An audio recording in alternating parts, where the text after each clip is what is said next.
¿Qué tal? ¿Cómo están? Bueno, en este video vamos a trabajar con las Catilinarias de Cicerón, los 4 discursos en contra de Catilina, el adversario político, sin lugar a dudas, durante el consulado de Cicerón en el año 63 a.C. La idea es entonces remontarnos un poco a las condiciones sociales y políticas, a las condiciones materiales, en definitiva, de emergencia de estos 4 discursos. Por un lado eso, y por el otro hacer un estudio o un análisis textual de distintos pasajes de las 4 catilinarias, quizás con especial detenimiento en la primera, pero hacer un recorrido por los 4 discursos, con el principal objetivo de intentar, digamos, extraer ideas acerca de cómo el orador, Cicerón, se construye a sí mismo y cómo construye a su adversario, en función de una lógica completamente dicotómica. Bueno, arranquemos por las circunstancias de enunciación de estos discursos. Llama la atención, si partimos de este esquema, diría yo, 2 elementos. El primero, la escasa distancia temporal, mejor dicho, entre un discurso y otro. Podríamos decir que casi la primera y la segunda catilinaria forman un díptico y la tercera y la cuarta un segundo díptico, en el sentido de que entre la primera y la segunda hay un día de diferencia y entre la tercera y la cuarta hay 2 días de diferencia, ¿sí? Y a su vez el primer tándem tiene lugar a comienzos de noviembre y el segundo a comienzos de diciembre. Pero me importa, digamos, esta cuestión de la precipitación de los hechos que se desencadenan en esta agitada vida republicana a la romana, ¿no? Porque justamente tiene que ver con algo que caracteriza este momento, que es el momento de esplendor de Cicerón, ¿sí? Cicerón, estamos en el año 63 a.C., ¿sí? Cicerón es cónsul, es decir, ha alcanzado la máxima magistratura en unos comicios, digamos así, conflictivos, porque justamente uno de los derrotados es Catilina, ¿sí? Ya venía siendo derrotado en elecciones previas, envuelto en distintos digamos, tipos de escándalos que hicieron que el descrédito no le permitiera acceder al consulado, bueno, que era su ambición, lo que también generó un endeudamiento muy importante, porque, bueno, hacer campaña política en Roma no era algo gratuito precisamente, y toda deuda que una figura política o en carrera contraía en el marco de las elecciones o del proceso eleccionario, de alguna manera, al conseguir el cargo, podía acomodar sus cuentas. No fue el caso de Catilina. A ver, lo que sabemos de Catilina, de este adversario de Cicerón, lo sabemos por Cicerón, por un lado, y por Salustio, por el otro. Es decir, que tenemos un Catilina, digamos, bastante mal visto, pero esta cuestión hay que tomarla con pinzas porque aplica un poco esta idea de que la historia la cuentan o la narran los vencedores, ¿no? Entonces, bueno, tenemos ciertamente un perfil muy sesgado de Catilina, pero es lo que hay. Decía, hay 2 elementos que para mí llaman la atención digamos, de este primer esquema. Por un lado, decíamos, esta distancia temporal corta entre un discurso y otro, que tiene que ver con el efecto pragmático de la palabra, ¿sí? El poder de la palabra, ¿sí? Este efecto pragmático tiene que ver con el correlato que el discurso tiene en la realidad. A tal punto esto es así que justamente un discurso se sucede en el otro rápidamente porque los hechos se desencadenan en la misma vertiginosidad. Primera cuestión esta. Digo porque una de las dialécticas que funcionan o que han recorrido largamente el pensamiento occidental es la famosa dialéctica las armas y las letras, ¿no? Incluso en el Quijote aparece capítulo, bueno, ya, de memoria no me voy a acordar, me suena algo así como, no quiero decir un capítulo del que no estoy seguro, pero aparece, digamos, esta dicotomía reelaborada en muchos autores, digamos, no solamente en la antigüedad, que tiene que ver con, bueno, cuál es el instrumento de poder en definitiva para imponer un estado de situación, si las armas, digamos, o las letras, el discurso, la palabra. Cicerón, por supuesto, se inclina por esta segunda manera de construir y consolidar núcleos de poder, a tal punto que es conocido el apotegma, digamos, quedant arma togae, ¿sí? Cedan las armas ante la toga, ¿sí? La toga es justamente el atuendo de un romano, ¿sí? Y digamos, esta toga blanca que caracteriza a un senador o a un cónsul, digamos, lo distingue en términos de la autoridad, ¿no? La auctoritas y la dignitas que posee para ostentar esos cargos. Entonces la toga es metonimia de palabra, discurso, ¿sí? Y el poder que mediante la palabra se vehiculiza. Entonces digo, en esta coyuntura del 63 a.C., podemos decir que hay un predominio desde el punto de vista de la configuración del poder con eje en Cicerón. Cicerón después cae en desgracia, claramente. Pero, digamos, la configuración material en términos históricos hace que en el 63 Cicerón sea, sin lugar a dudas, la figura política de Roma.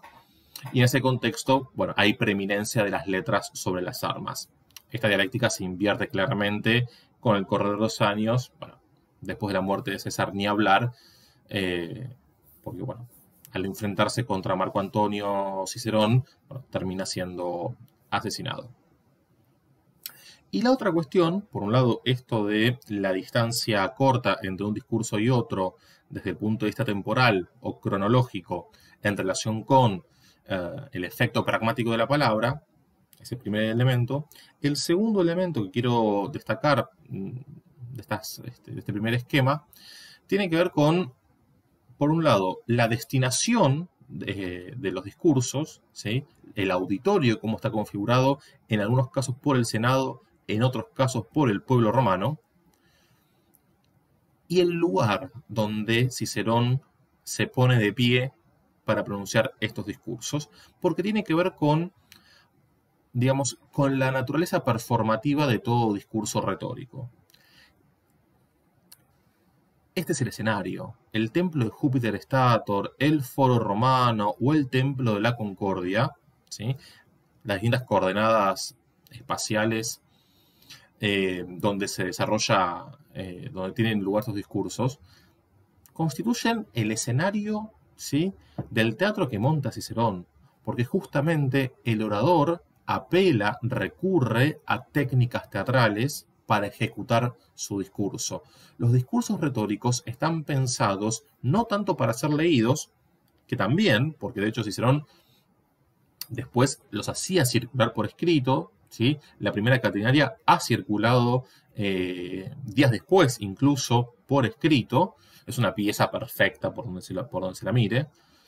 Pero quiero decir, son discursos en primera medida pensados para ser dichos por un lado y para ser escuchados por el otro. Es decir, son discursos de naturaleza oral y por ende con una, digamos, finalidad performativa. ¿sí? Entonces, esta dimensión performativa de los discursos hay que analizarla para pensar cómo se construyen los discursos con la intención de persuadir a un auditorio de determinada cosa. Y en relación con esto, los tratados de retórica, en el mundo romano hay dos autores que que sobresalen en términos de, digamos, la techne rhetoricae, ¿sí? Es decir, la técnica o el arte de construir discursos retóricos y de teorizar sobre ello. Uno es el propio Cicerón, tiene una gran cantidad de textos dedicados justamente a la técnica retórica, de Inventione, Orator, de Oratore, Brutus, en fin. Una cantidad notable. Y el otro, posterior, es Quintiliano. Si nos tenemos que remontar al mundo griego, por supuesto, tenemos a Aristóteles. La retórica de Aristóteles es un texto insoslayable. La primera gran retórica occidental es la de Aristóteles. Y si nos remontamos más hacia atrás en el tiempo, podemos decir, bueno, hay reflexiones sobre la retórica en Platón, sobre todo en el diálogo llamado Fedro, uno de los diálogos más hermosos de Platón. Y si nos remontamos un poquito más atrás, tenemos a los sofistas, que también hacen una reflexión sobre la retórica, una teorización sobre la retórica o sobre la orientación persuasiva del logos. ¿Sí? Me refiero a Gorgias, por ejemplo.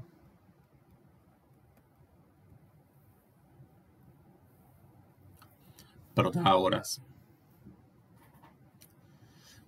Bien, volviendo a los tratadistas latinos, a Cicerón, Quintiliano, podemos encontrar una, digamos, estructuración del discurso en 4 partes. Es decir, todo discurso retórico en principio tiene estos 4 elementos, ¿sí? Como puntos o como instancias discursivas necesarias para organizar la materia discursiva. Por un lado, el exordio, exordium en latín, que efectivamente es la parcela textual inicial, ¿sí? Con el exordium se inicia efectivamente el discurso retórico. Tiene como objetivo conseguir la atención, la docilidad y la benevolencia de quienes escuchan. Algo que en latín suele denominarse mediante la fórmula captatio benevolentiae. En pocas palabras, esto tiene que ver con disponer al auditorio a favor del orador. Esto es sumamente importante y por eso el orador tiene que, de alguna manera, digamos, gastar toda la artillería, poner toda la carne del asador, como suele decirse, para efectivamente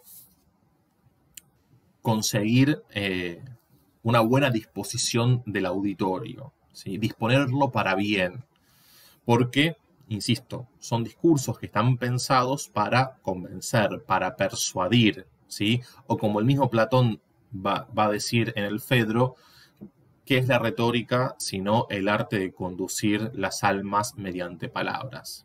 ¿Sí? Una hermosa metáfora platónica que tiene que ver con todo esto que estamos diciendo.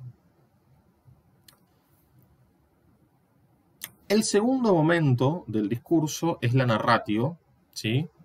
A continuación del exordio, entonces, se exponen los hechos tal como se considera que han ocurrido. Y hay como 3 características, 3 virtudes de toda narratio, según Quintiliano, que tienen que ver con la brevedad, ¿sí? La claridad de los hechos narrados y la verosimilitud, que sean creíbles. Yo diría que la verosimilitud, si bien es una virtud, digamos, que toda narratio debe tener, el conjunto del discurso tiene que ser verosímil. Y acá entramos en una cuestión incluso más filosófica, que tiene que ver con el efecto de verdad que el texto, que el discurso construye en su interior. Es decir, no va a importar tanto, me animo más a decir lo siguiente incluso, no va a importar directamente que lo que se narre, que lo que se cuente, que lo que se exponga o lo que se afirme sea verdad en el sentido lógico del término, sino que sea creíble. Lo que importa es la verosimilitud, no el valor de verdad, ni de los hechos, ¿sí? Ni de las proposiciones que se enuncien en el marco de un argumento. Los sofistas como Gorgias solían decir que, digamos, la verdad no es un concepto externo, ¿sí?, al discurso, es decir, no está por fuera de las palabras la verdad, sino que cada discurso construye su propia verdad interna, que no es otra cosa que su propia consistencia interna. ¿Sí? Lo que importa es la consistencia interna del discurso, esa coherencia interna en virtud de la cual todas las partes están interrelacionadas e integradas en el marco de un todo orientado hacia un objetivo determinado. La tercera parte del discurso es la argumentatio, es la parte de la lógica, ¿sí? Claramente. Acá se despliegan todos los silogismos y todos los razonamientos y también tipificados hasta el hartazgo por estos mismos estudiosos, por Aristóteles, por Cicerón, por Quintiliano. Los distintos, digamos, recursos argumentativos desde el punto de vista de la lógica, los entimemas, en fin, todo tipo de silogismo completo o truncado, que tienen por objetivo exponer el porqué de aquello que se acaba de contar, ¿sí? No basta con decir pasó esto. Bueno, pasó esto y por qué se ofrece esta visión de los hechos. Bueno, de ahí viene la argumentatio, ¿no? En este tramo han de aducirse todas las pruebas disponibles para demostrar la posición asumida por el orador ante la causa en cuestión.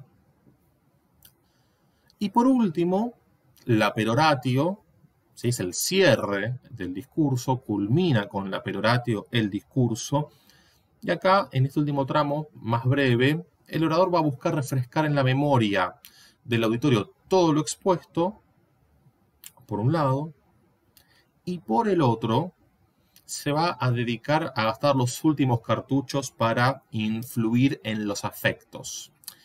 Y acá viene a colación una palabra de origen griego, que es el término patos. Patos en griego significa padecimiento en el sentido de lo que se experimenta. Para nosotros padecer tiene una connotación, en virtud de la cultura dominante, una connotación negativa, ¿no? Se padece lo malo. Pero etimológicamente, padecer tiene que ver con lo que se experimenta para bien o para mal. Entonces, patos es lo que se experimenta, ¿sí? Son las emociones que experimenta el sujeto, en este caso el auditorio. Fíjense qué importante. Para persuadir, no es solamente atendible el entramado argumentativo, los dispositivos propios de la lógica, la construcción de la verosimilitud. Para persuadir es también importante apelar a las emociones. Es también importante conmover. Conmover en el doble sentido de emocionar y mover, volviendo a la metáfora platónica, conducir las almas mediante las palabras. Vamos a comenzar, ahora sí, hecha esta primera introducción, con algunos pasajes. Bueno, tenemos varios en realidad. Tenemos un poquito de agua para poder seguir. Vamos con la primera catilinaria. Este pasaje, bueno, ya esto que decíamos en el comienzo, que el orador tiene que tirar toda la carne al asador, porque bueno, es esto de la primera impresión que se causa, lo importante de la primera impresión como suele decirse en la doxa, bueno, es esto. ¿Hasta cuándo ya, Catilina, seguirás abusando de nuestra paciencia? Bueno, esta frase que acabo de leer la han repetido hasta el hartazgo. Si la googlean van a ver que aparece por todos lados. Pero fíjense cómo empieza a partir de la primera frase ya un encadenamiento, una enumeración, lo que en latín llamamos congeries. Vamos a ir identificando distintos recursos retóricos a partir de estos pasajes. Vamos a apelar a algún tecnicismo quizás, pero digamos lo siguiente respecto del nombre de las figuras o de los recursos retóricos. Lo vamos a identificar y poner el nombre técnico más, no por una, digamos, predilección por los tecnicismos, ni mucho menos, sino porque cada recurso, ¿sí? Más allá de identificar en qué consiste, produce un efecto de sentido determinado. Y sobre esto me quiero detener. No importa tanto quizás el nombre técnico, cuanto poder interpretar, y acá no va a haber una sola posibilidad, o una sola interpretación posible, interpretar el efecto de sentido que ese recurso, en ese contexto, en ese entorno discursivo, produce en virtud del objetivo que se intenta perseguir, ¿sí? Esta primera catilinaria, decíamos recién,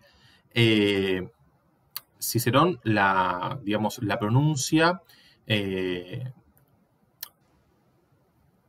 8 de noviembre del 63, una vez que se entera que Catilina estaba, no habiendo podido conseguir vía las elecciones el cargo que anhelaba, intenta ir por la fuerza y empieza a armar junto con otros despechados. Esta es la historia oficial, ¿no? Insisto que es la historia de los vencedores, la visión de los vencedores. No digo que esto haya sido, esto es lo que los discursos construyen y lo que, digamos, esto es muy importante entender. Un poco lo que decíamos en alguna de las clases anteriores, cuando hacemos un repaso de la historia de Roma, decíamos, bueno, la historia de Roma es una historia de las élites, porque son las élites las que han podido imponerse a través de los siglos y han construido su historia. Y eso es lo que leemos en Tito Livio, lo que leemos en Suetonio, lo que leemos en Salustio, si se quiere en Tácito, en fin, en los distintos historiadores que han llegado hasta nosotros. Bien. Entonces, esta primera catilinaria empieza con una enumeración, ¿sí? Con una congeries, pero esta enumeración lo que articula a simple vista es una sucesión de preguntas retóricas.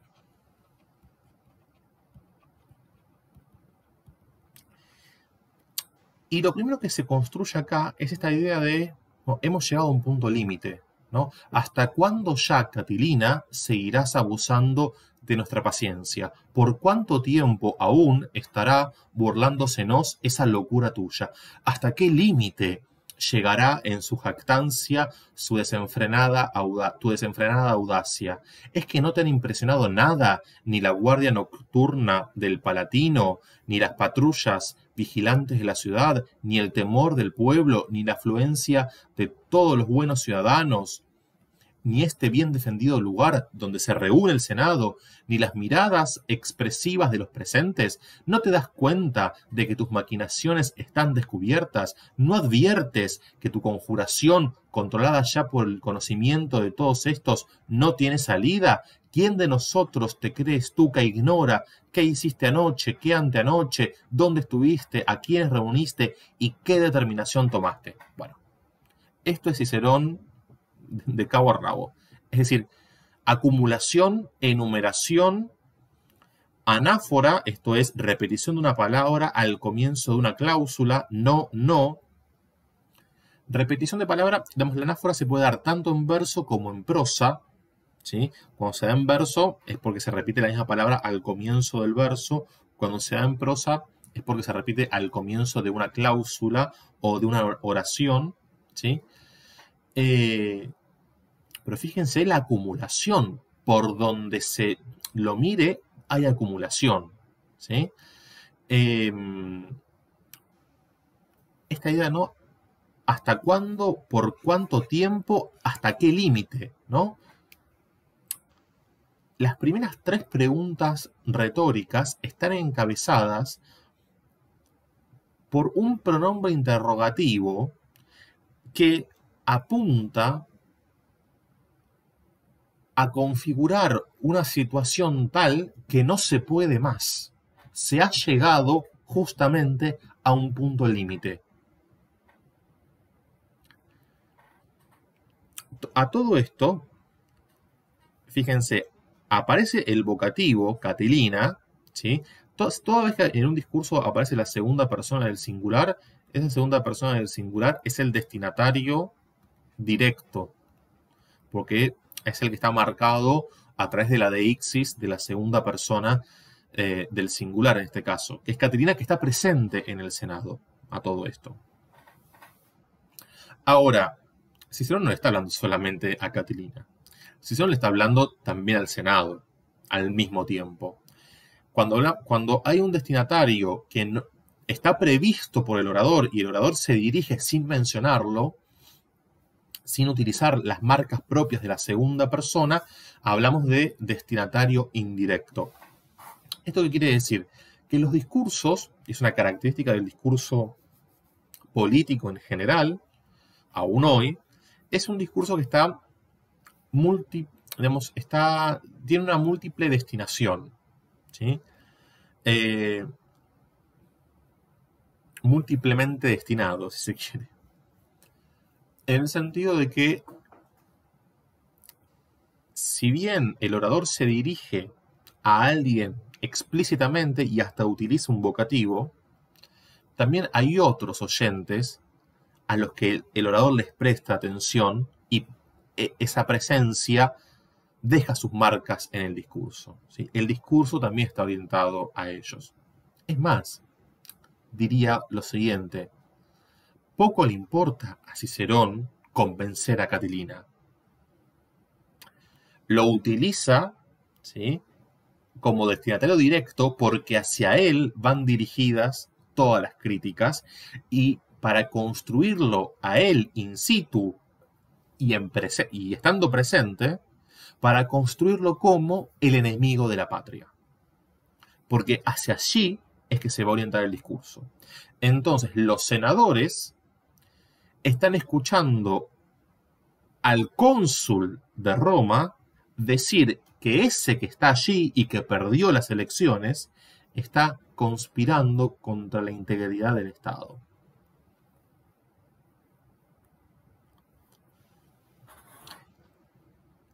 También me parece relevante nosotros.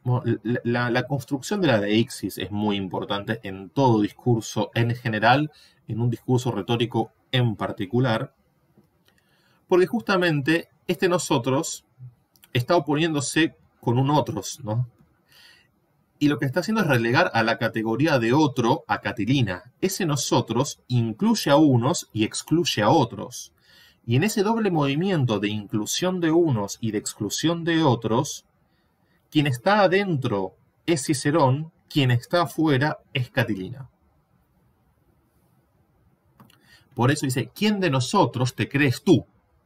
Fíjense, acá ya quedó zanjada la oposición. ¿Quién de nosotros te crees tú que ignora qué hiciste anoche y qué antenoche, dónde estuviste, a quiénes reuniste y qué determinación tomaste? Es decir, pone en evidencia, ¿sí?, que toda la conspiración de Catilina es conocida por todos. Si esto es así, no interesa. Lo que interesa es lo que el discurso construye como efecto de realidad. No la realidad, la verdad.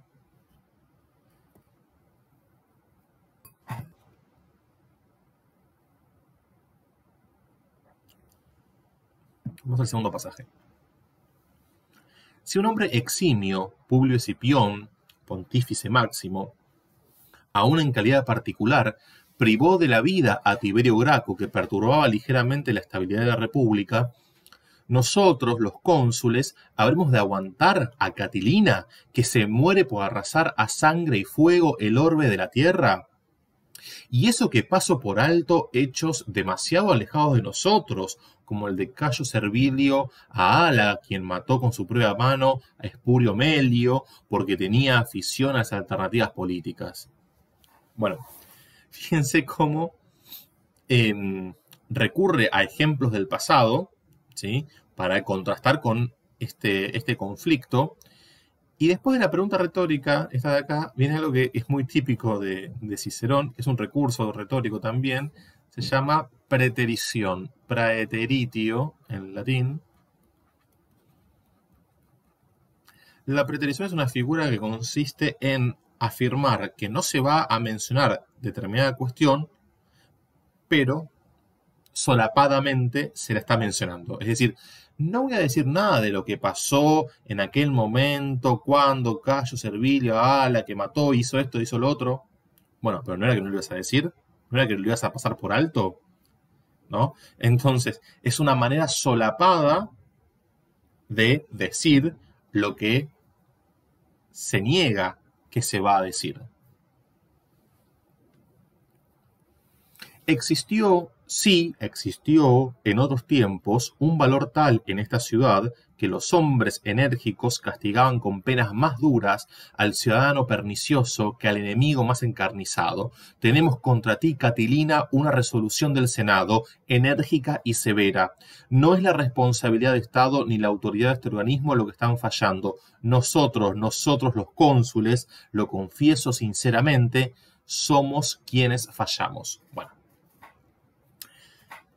Acá lo que está haciendo Cicerón es construir la idea de, en el pasado, por mucho menos de esto que está haciendo Catilina, se aplicaba la pena máxima, la mayor rigurosidad, la mayor severidad. Y nosotros, los cónsules, no estamos aplicando esta severidad. Hay que decir que, de acuerdo con la normativa y con el marco legal de la Roma antigua, el cónsul podía dictar pena de muerte. Y vamos a ver cómo ahora Cicerón va a decir que, si bien es la pena que merece Catilina, no va a optar por esa resolución. Y todo el debate acerca de si la pena de muerte sí o la pena de muerte no, y fíjense, estamos hablando del año 63 a.C., y todavía este es un debate vigente, ¿no? El de la pena de muerte sí, la pena de muerte no. Increíble. Digo, este debate acerca de la pena de muerte va a quedar reservado para la cuarta catilinaria, ¿sí? La cuarta catilinaria gira en torno a eso.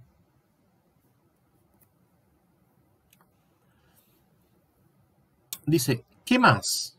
Cuando el mismo día, 1 de noviembre, confiabas ocupar mediante un asalto nocturno la ciudad de Preneste, ¿no caíste en la cuenta de que esa colina, por orden mía, estaba defendida con mis guarniciones, mis patrullas y mis centinelas?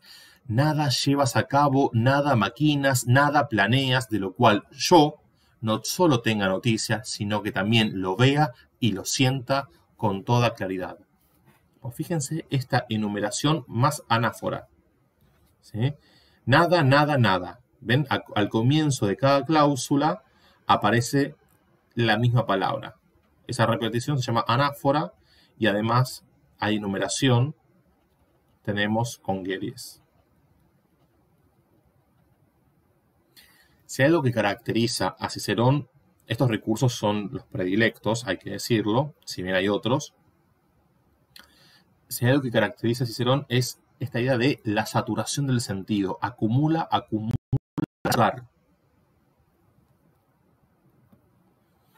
Si estos son los hechos, Catelina, sigue el camino que emprendiste. Sal de una vez de la ciudad. Las puertas están abiertas de par en par, vete. Demasiado tiempo hace que te echan de menos, como general, tus célebres campamentos manlianos. Saca también contigo a todos tus compinches, al menos cuantos más puedas. Purifica la ciudad. ¿No? Acá la idea de Catilina no es la mancha de la ciudad, ¿no? Es lo que contamina. Es lo que contamina porque pone en riesgo ya no solo a Cicerón, sino a la patria entera. Me librarás de un pánico enorme si entre tú y yo queda interpuesto un muro. Ya no puedes moverte por más tiempo entre nosotros, no lo permitiré de ningún modo.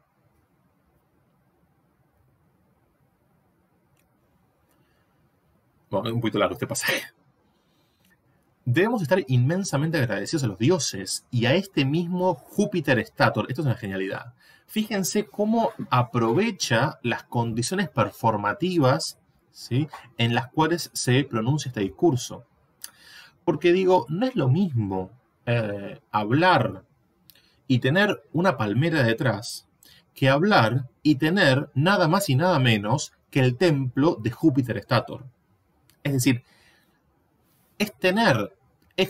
desde el punto de vista de la recepción del discurso, lo que están escuchando los senadores en este momento, Catilina presente, es el discurso del cónsul, pero atrás está el templo de Júpiter. Si hay un dios importante, créanme que es Júpiter.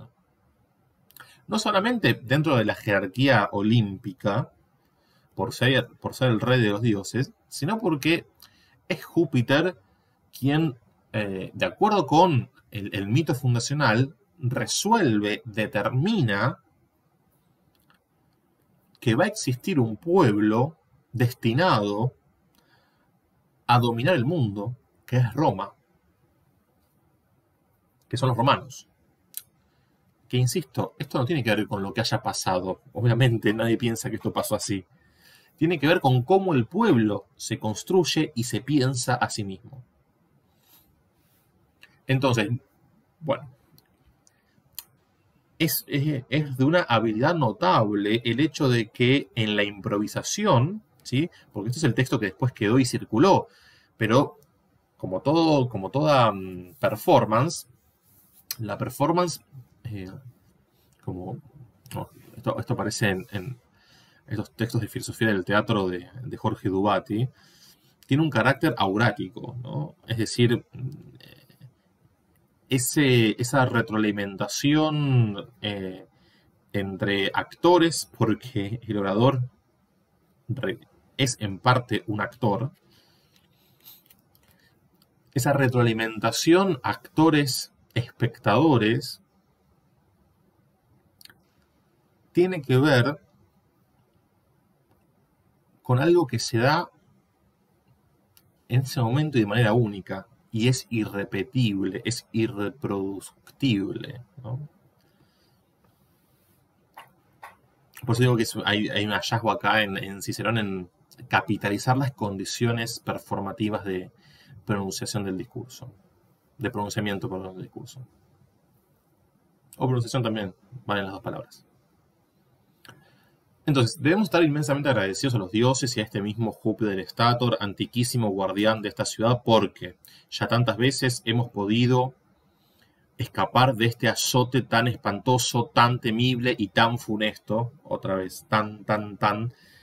Acá hay una cuestión hasta, no solamente tiene que ver con la anáfora, sino que es la misma palabra, espantoso, funesto, se repite la T. Temible. Cuando se repite un sonido, esto se llama aliteración. Hay aliteración en T, en el sonido T, ¿no? Lo cual genera cierto efecto una cadencia al ser dicho, ¿no? Tan espantoso, tan temible y tan funesto, ¿no? Refuerza esta idea de lo atemorizante que es la situación. ¿Qué es la situación para la República? ¿No? Esto que decíamos antes. El riesgo, está en la República. No debe ponerse por más tiempo en peligro el supremo bien del Estado, por causa de un solo hombre. Cuantas veces atentaste contra mí, cónsul designado, me defendí, no con la fuerza pública, sino con mis recursos personales. Cuando en los últimos comicios consulares quisiste asesinarnos en el campo de Marte, a mí y a tus competidores, reprimí tus propósitos criminales con la defensa y recursos de mis amigos, sin levantar alarma pública alguna. En fin, siempre que me atacaste te presenté cara yo solo, por más que apreciaba que mi ruina estaba unida a un grave daño para la República. Pero ahora acometes directamente a todo el Estado, emplazas a un aniquilamiento devastador a todos los templos de los dioses inmortales, a las casas de la ciudad, a la vida de todos los ciudadanos, a Italia entera. Bueno, fíjense que el poder devastador de Catilina, este peligro inminente que acecha a los templos de los dioses inmortales, a las casas de la ciudad, a la vida de todos los ciudadanos, bueno, a Italia entera. Acá que tenemos, no solamente hay congeries, hay enumeración, sino que hay gradatio, es decir, va de menor a mayor porque concluye la enumeración con, bueno, listo, Italia. Que los templos, que la casa, que la vida, listo, Italia entera. Fíjense, insisto, cómo satura. Por todos lados esto satura de sentido en una misma dirección. Por esto, ya que no me atrevo a hacer aún lo que es lo primero y lo que es propio de mi autoridad y de la costumbre de nuestros mayores, acá está apelando a un concepto muy importante para la Roma antigua, que son los mores maiorum. La sociedad romana hacia lo que es una sociedad reaccionaria, conservadora, y uno de sus rasgos se ve en la permanente apelación por parte de la élite dominante a las costumbres de los antepasados, ¿no? a los mores maiorum. Esto hay que hacerlo así porque así se hacía antes. Este es el ideologema, es este. Haré lo que, en punto a severidad, resulta un tanto blando, pero más útil de cara al bien de todos, porque si mando que te maten, permanecerá en la República el resto de los conjurados. En cambio, si tú sales, como hace ya tiempo que te estoy exhortando, se desecará la inmensa sentina de tus conjurados tan perniciosa para la República. Fíjense el razonamiento de Cicerón. Está diciendo, debería mandar a que te maten. Concretamente, siguiendo los mores maiorum, acá hay que aplicar la máxima rigurosidad. Pero mirá qué bueno que soy, que voy a desatender lo que los mores maiorum establecen, y en cambio te voy a pedir, como hace ya tiempo te vengo pidiendo, y hasta cuándo vas a seguir abusando de mi paciencia, de nuestra paciencia y de todo esto, te exhorto a que te vayas, ¿no? Como si fuese, fíjense, esta cuestión como si tuviese compasión, ¿no? Hay algo en el orden de esta actitud más blanda de Cicerón. Cuando lleguemos a la cuarta catilinaria, de esto va a quedar poco, claramente. En relación con esto de la expulsión de Catilina de la ciudad, es claramente el objetivo de esta primera catilinaria, expulsar a Catilina de Roma, que Catilina no esté más en la ciudad. Al día siguiente Catilina no está más en la ciudad. Y esto es así. Entonces quiero decir, cuando hablamos al comienzo del efecto pragmático del discurso, bueno, es esto. Pronuncia la primera catilinaria con el objetivo de expulsar a Catilina de la ciudad. Al día siguiente el tipo ya no está más en Roma.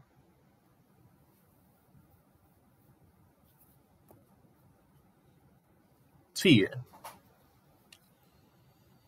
¿Tú no crees que tienes que dejar la ciudad? Y si yo me hubiera convertido sin razón y tan duramente en el blanco de las sospechas de mis conciudadanos y tan odioso a los mismos, preferiría evitar su presencia antes que ser mirado con ojos hostiles por todos. Tú, que por la conciencia de tus propios crímenes reconoces el odio justo de todos y de largo tiempo merecido, ya habla por él, es insólito. ¿Dudas hurtarte a la vista y a la presencia de aquellos cuyo espíritu y cuyos sentimientos estás hiriendo? Si tus propios padres te temieran y te odiaran, y de ninguna forma pudieras aplacarlos, te retirarías, creo yo, a algún sitio lejos de su vista. Ahora es la patria, madre común de todos nosotros, la que te odia y te teme, y la que juzga que tú no piensas desde hace ya tiempo, sino en darle muerte. ¿No respetarás su autoridad? ¿No acatarás su decisión? ¿No temerás su poder? Otra vez, anáfora, congueries. Hay una cuestión también, cuando la congueries, cuando la enumeración no tiene un coordinante al final, la cadena queda abierta, la serie queda abierta. Uno podría seguir acumulando y enumerando, ¿no? Genera este efecto de serie abierta, susceptible a seguir incorporando elementos en la cadena numerativa. Fíjense el razonamiento. ¿Qué pasaría, Catilina, si tus padres te temieran y no hubiera manera de calmar y de aplacar ese temor? Seguro te irías lejos para que así, de alguna manera, dejen de temer, porque son tus padres. Entonces dice, ahora es la patria, madre común de todos nosotros, la que te teme. Entonces te tienes que ir, ¿no? La patria, Catilina, se comporta así contigo y en cierto modo te habla en su silencio. Bueno, acá tenemos una figura que se llama oxímoron.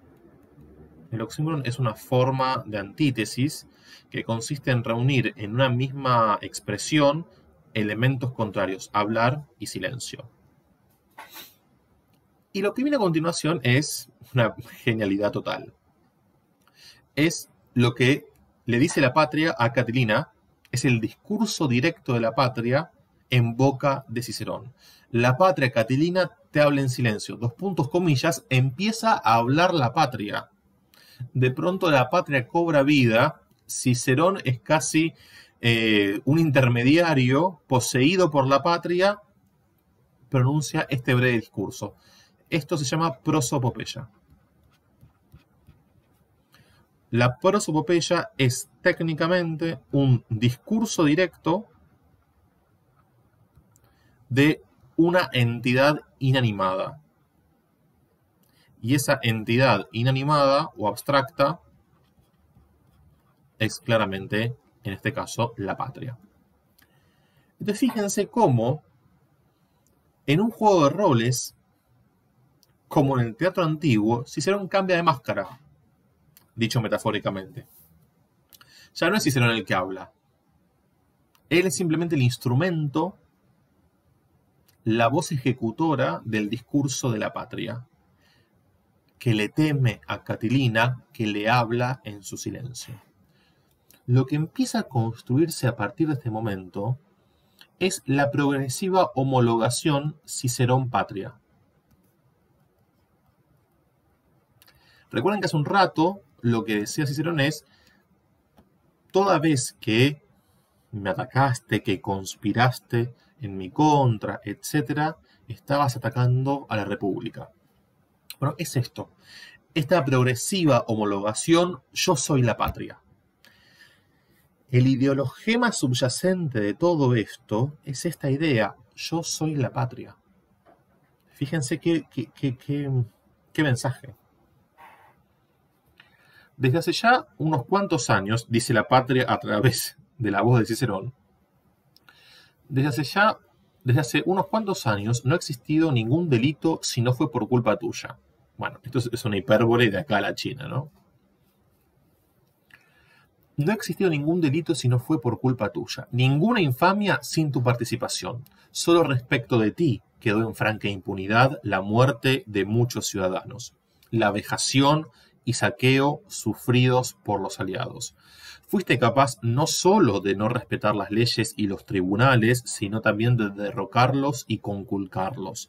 Los delitos aquellos anteriores, aunque fueron absolutamente intolerables, con todo los soporté como pude, pero ya no se debe aguantar más que solo por culpa tuya viva yo sumida en angustia, que ante un rumor cualquiera se tema a Catilina, que se dé la sensación de que no se puede tomar contra mí decisión alguna, que esté en desacuerdo con tus crímenes, así que vete y líbrame de este temor, para que, si es fundado, no me vea aplastada por él, y si por el contrario es falso, deje por fin de temer. Bueno, la finalidad estriba en muchos aspectos. Señalo solamente uno para no seguir abundando en detalles, que vamos por recién por la primera catenaria. Voy un poquito más rápido ahora. Imagino que van varios minutos ya. No sé cuántos. La estructura lógica de esto, ¿no? Vete y líbrame de este temor. ¿Para qué? Si es fundado, es decir, si el temor que siento por vos, Catilina, yo la patria, si el temor tiene asidero, es fundado, si tengo razones de temer, bueno, andate para que no me vea aplastado por ese temor. Porque si es fundado es porque vas a accionar en mi contra, en contra de mi integridad, la patria. Y si por el contrario es falso, bueno, por lo menos para que deje de temer. Es decir, ya no importa si es fundado o infundado el temor, tenés que irte por una o por otra razón. Le cierra los caminos. La única salida es que te vayas. Efectivamente. Bueno, vamos a dejar este pasaje en suspenso. Vamos a la segunda catilinaria. En esta segunda catilinaria, ya Catilina está expulsado, no está en, digamos, en la ciudad, pero quedan los cómplices, ¿no? Quedan estos aliados de Catilina en Roma. Entonces el objetivo de este segundo discurso de Cicerón tiene que ver con disponer al pueblo en contra de los conspiradores. Por eso pronuncia este discurso en el foro y ante el pueblo.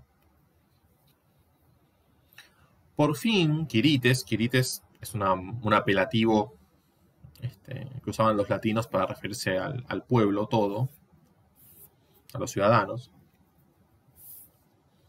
Por fin, Quirites,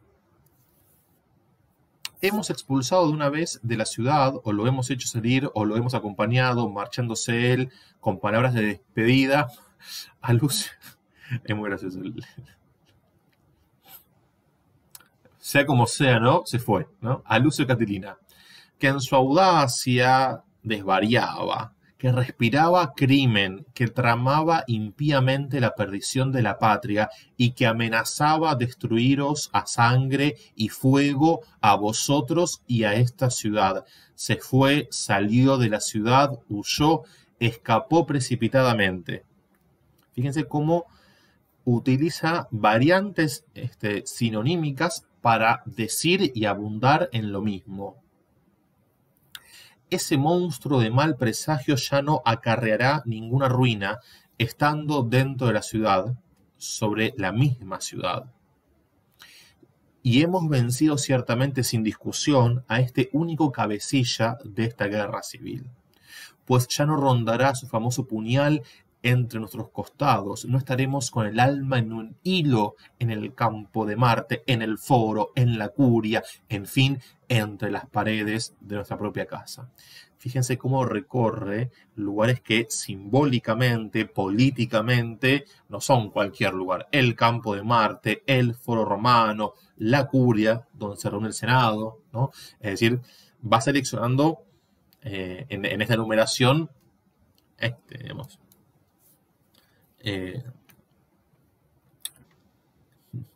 no la taberna de la esquina, sino lugares emblemáticos que dan a la vía sacra, por supuesto.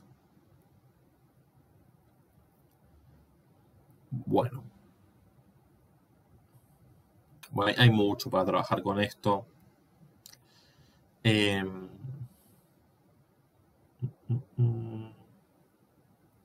Vamos directamente a la tercera catenaria. En esta tercera catenaria todavía hay conjurados en Roma, pero no hay, digamos, tal convencimiento al momento de que el peligro sigue latente. De hecho, en esta circunstancia, un mes después, ya pasó, el primer y segunda catenaria es el primer díptico, tercera y cuarta es el segundo díptico, un mes después casi. Ocurre que llegan a la ciudad embajadores de un pueblo de la Galia.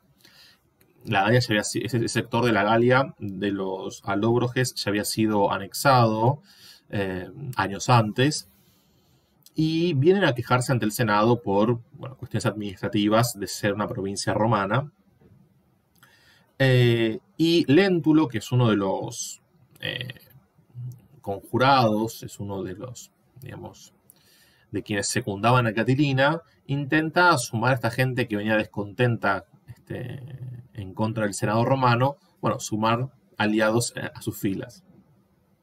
Esto llega a oídos de Cicerón, entonces vuelve a reunir al pueblo en el foro para exponer esta trama de los conspiradores y entonces encarcelarlos. Por eso lo que sigue, ¿no? Ese es el comienzo, ese es el exordio de la tercera catenaria. Dice: la república y la vida de todos vosotros, quirites, vuestros bienes, vuestras fortunas, vuestras mujeres y vuestros hijos, así como la sede de este grandioso imperio, la más afortunada y la más bella de las ciudades, han sido salvados en el día de hoy de las llamas y de la espada, y casi diría que de las fauces del hado, por el amor extraordinario que os tienen los dioses inmortales. Fíjense cómo también la religión en Roma es una esfera que está claramente atravesada por la política. La esfera política y la esfera religiosa manifiestan una intersección notable.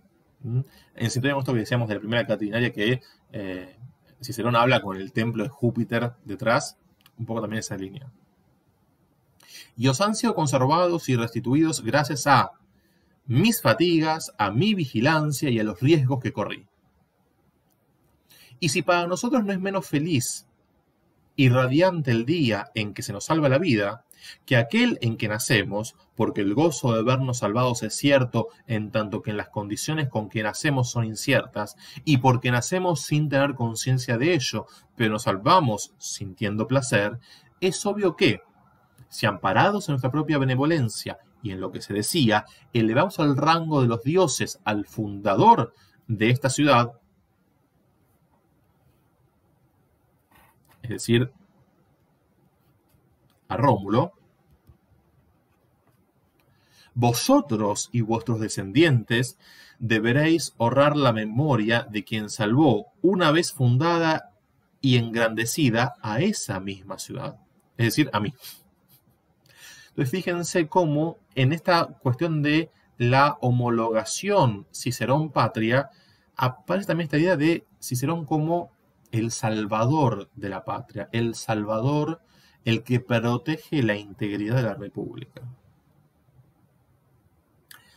Todo esto que estamos diciendo tiene que ver con la imagen que el orador construye de sí mismo, lo que en griego y en retórica denominamos etos, ¿sí? El etos es la imagen discursiva, es la imagen que el orador construye de sí mismo, pero también de su adversario. Está el etos del orador, ¿sí? Y está el etos del adversario.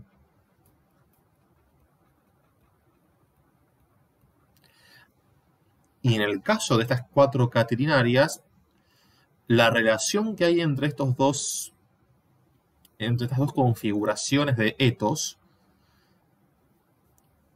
es una relación claramente antitética en términos de que el orador, Cicerón, es el garante de la integridad del Estado, es el salvador de la República, es él mismo la encarnación de la patria, y por el contrario, Catilina es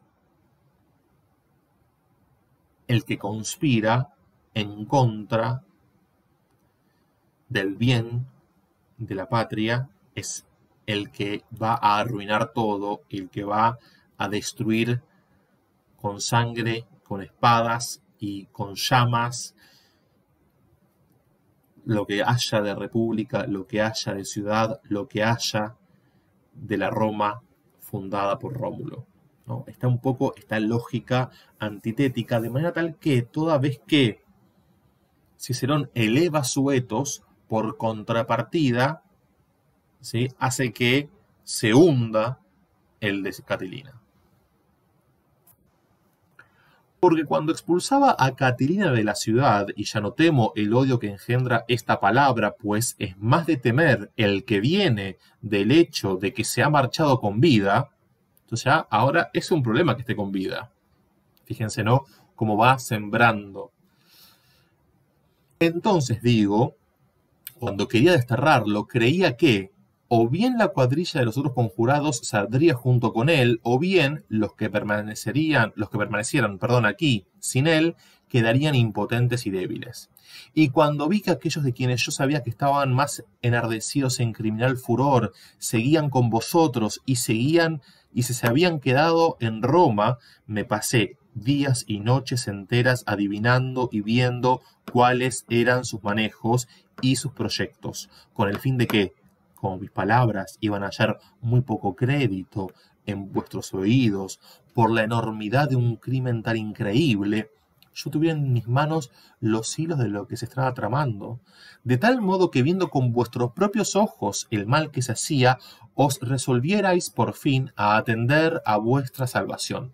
Fíjense, en la segunda catilinaria, Cicerón advierte del peligro de los enemigos que permanecían en Roma.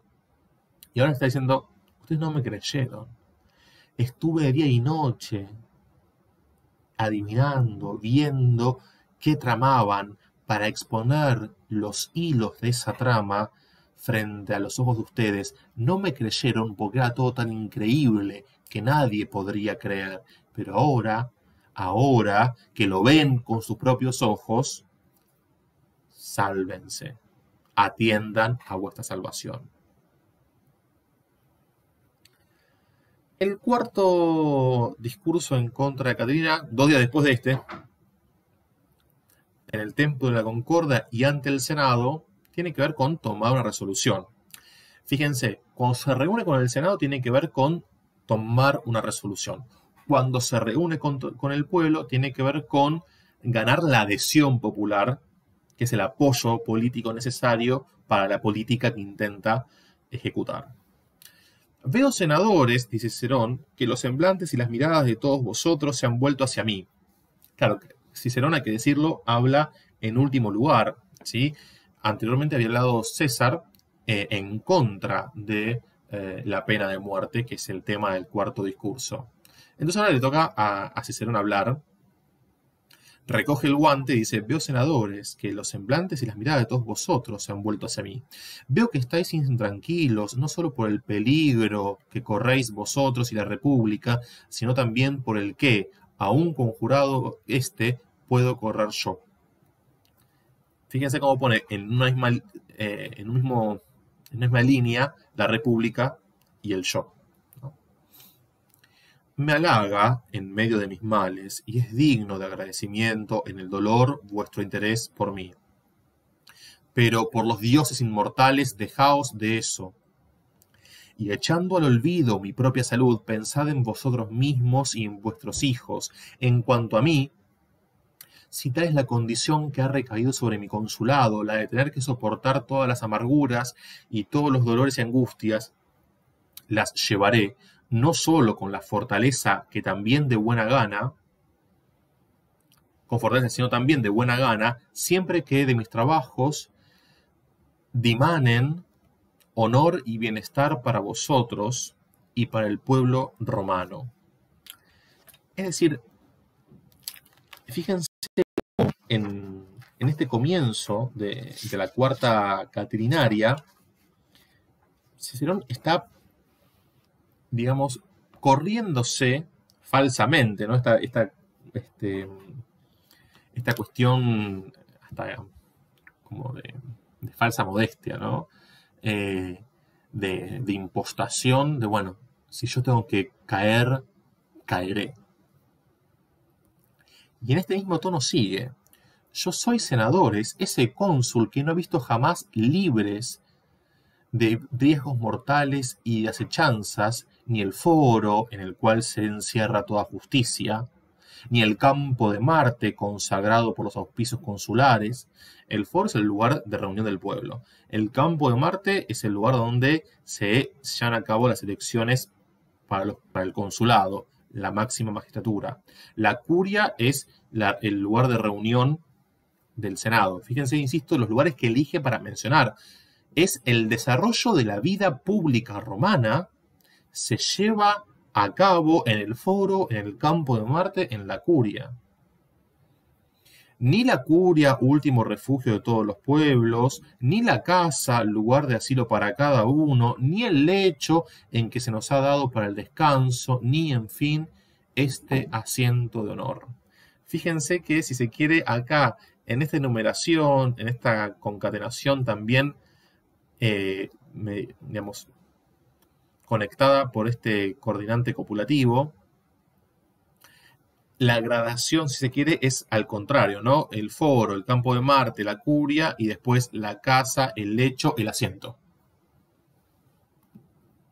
Son muchas las cosas sobre las que he corrido un velo, muchas las que me he echado sobre mis espaldas, he hecho muchas concesiones, y en medio de vuestra inquietud he aliviado muchos momentos con no poco dolor de mi parte. Ahora, si el final de mi consulado ha de ser, por voluntad de los dioses inmortales, libraros a vosotros y al pueblo romano de una tristísima matanza, a vuestras esposas, a vuestros hijos y a las vírgenes vestales de un cruel atropello, se decía, entre los tantos rumores, esto es muy típico de la Roma antigua, rumores para un lado y para el otro, se decía que Catilina había violado a una vestal. ¿Sí? Una vestal es una sacerdotisa virgen, tiene que permanecer, una sacerdotisa del templo de Vesta, ¿sí? Que tiene que ver con el cuidado del hogar, de la casa, etc. A los templos y santuarios y a esta bellísima ciudad, que es patria de todos nosotros, de las llamas sacrílegas, y a toda Italia de la guerra y de la devastación, afrontaré cuantos reveses la fortuna a mí solo me presente. ¿No? Fíjense, en esta homologación Cicerón Patria se disocia esa homologación y dice: si es por salvar la patria, si es por salvarlos a todos ustedes, yo solo afrontaré el destino, si es que este es el final de mi consulado.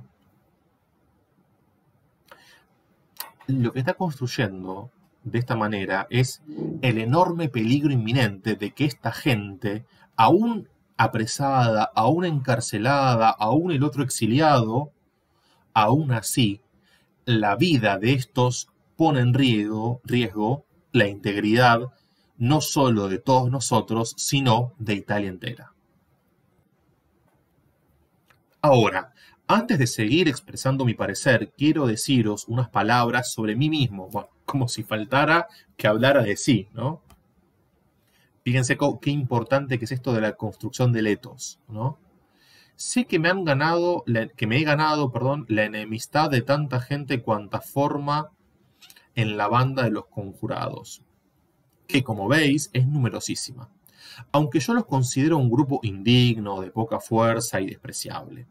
Pero, si alguna vez esas gentes, incitadas por el furor criminal de alguien, se sobrepusieran a vuestra dignidad y a la de la República, senadores, yo, a pesar de todo, jamás me arrepentiré de lo que he hecho y de las decisiones que he tomado, porque la muerte, con la que tal vez ellos me están amenazando, nos ha de llegar a todos. En cambio, esa encumbrada gloria, con la que vosotros, mediante vuestros decretos, habéis honrado mi vida, no ha habido nadie que la haya conseguido. Porque a los demás siempre les habéis concedido agradecimiento por haber servido bien a la República. Solo a mí por haberla salvado. Entonces fíjense cómo esta idea, otra vez, de que eres el salvador de la República, tiene que ver con la noción de gloria. La cuestión de la gloria es una cuestión que tiene raíces ya en la poesía épica homérica, esta idea de que el héroe épico adquiere la gloria, kleos en griego, adquiere la gloria y a través de la gloria su inmortalidad, muriendo en combate, ¿no? Aquiles, prototipo del héroe épico, adquiere la gloria indeleble, eterna, por haber muerto en combate defendiendo su patria o a los suyos. En el terreno o en la arena política aparece nuevamente esta idea de gloria, es decir, la gloria como contrapartida de la mortalidad. La gloria es la manera de sobrevivir a la propia muerte. Y Cicerón la construye, la suya propia, en virtud de algo que quiere instalar como una verdad incuestionable, que es que él es, sin lugar a dudas, el salvador de la República. Bueno, hasta acá. Muchas gracias, que estén bien.